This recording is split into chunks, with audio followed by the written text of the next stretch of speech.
when white hipsters ask me at the Asian grocery store for help, I do answer them. No, I really don't.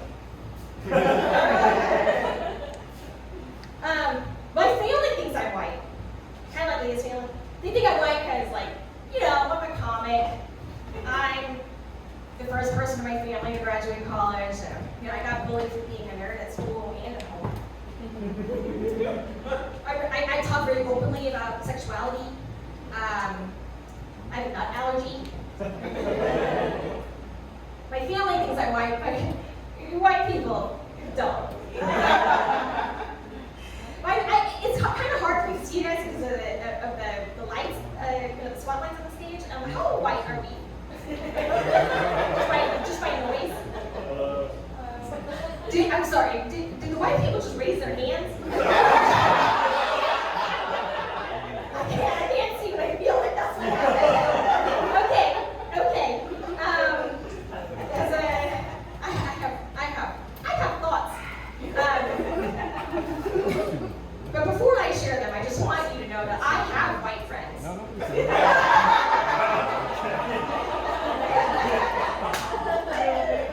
One of my bridesmaids was white. I mean, we're not friends anymore. There was a little turnover in 2016. 2018 era. White people can make anything expensive.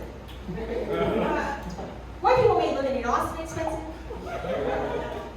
White people made pretending to be homeless expensive. It's called camping. I went camping one time. I thought it was going to be a little uncomfortable. It was terrifying. One of the most terrifying things ever happened to me. This giant stink bug, like this big, like the size of a silver doll, was coming at me, and I like dodged it, and I was like, oh my god, that was such a close call. I can't, could you imagine my family, my parents escaped as refugees from the Vietnam War, faced pirates on the South China Sea, faced racism and drive-by shootings in America, and then I like died by a stink bug on a camping trip with a white man. So I'm like, whoo, coast is clear. Ancestors got me. I landed underneath a centipede the size of a snake. I am a city girl. Okay, city centipedes are tops, like 2-3 inches. They're really malnourished, so they're clear, they're bright color. This centipede eats meat. Because there are no white people out where they are. White people made not eating meat expensive. This centipede moves. Look, I can't see the white people. I think it's the dark. I can see like the floor, whatever color at the front here. So you know what? These centipedes in the woods, they move like that bitch from The Thing. I thought I was going to die. If I had known that was in the wild, I would have crawled into a gutter in the city with a clown. If I'm gonna die by something with 2 legs.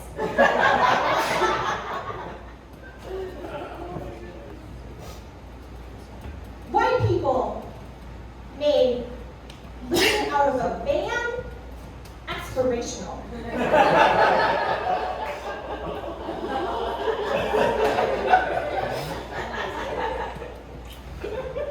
I come from 2 very sexually conservative cultures, Vietnamese and Texan.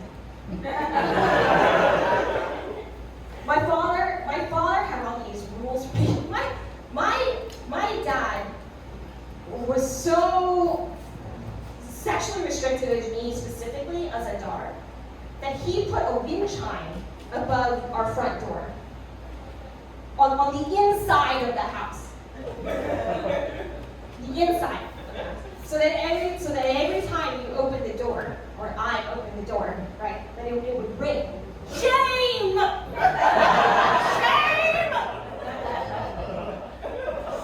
And I feel really sure that it was gendered because when I came home from college, it was gone.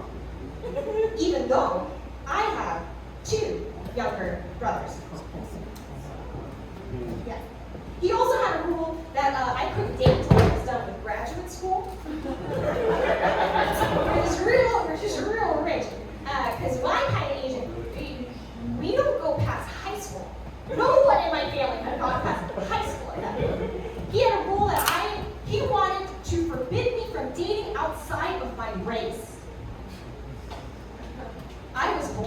in this country. Okay, I know it's not popular now to be like, rah, rah, the American dream, okay, but I'm a lot older than I look. I am 1.5 IUDs away from menopause. I remember when America was the land of opportunity for terrorists. Now it's like, oh look, another bridge collapsed all by itself. But I believed in this melting pot. I always have, I still do. I hate that I do sometimes, but I really do. So I fought my dad on this. I went to war about it. I was only the oldest daughter of immigrants like him.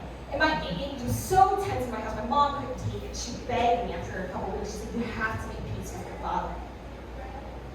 And I said, fine. But he better not say a goddamn word when I bring home a good Vietnamese woman. My mama knew that was not an empty threat. I had a b-boy face. Not that I was into b-boys, right? Like I was a b-boy. And it worked. We made peace and nobody ever said anything about it to me again. And that's how I found out that my family is more homophobic than we are racist.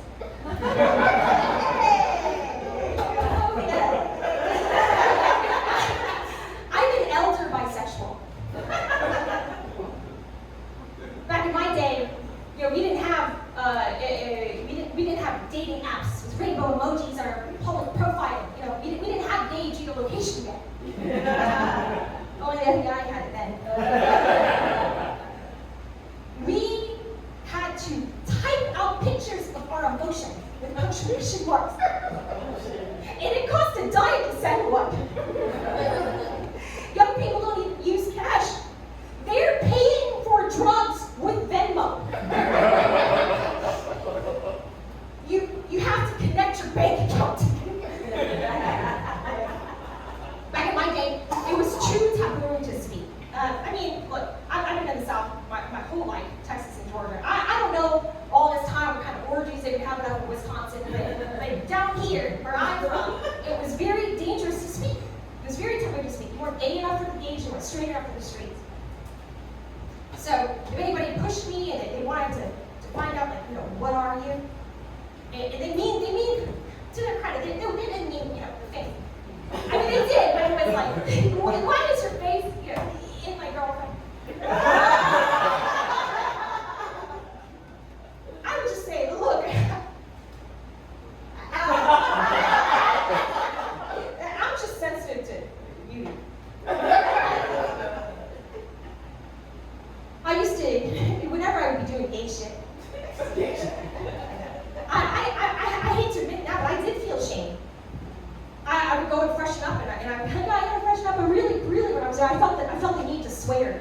I felt the need to swear, like, okay, I swear, this is really gonna be my last time. I swear like this because I'm Southern, but I'm actually Buddhist.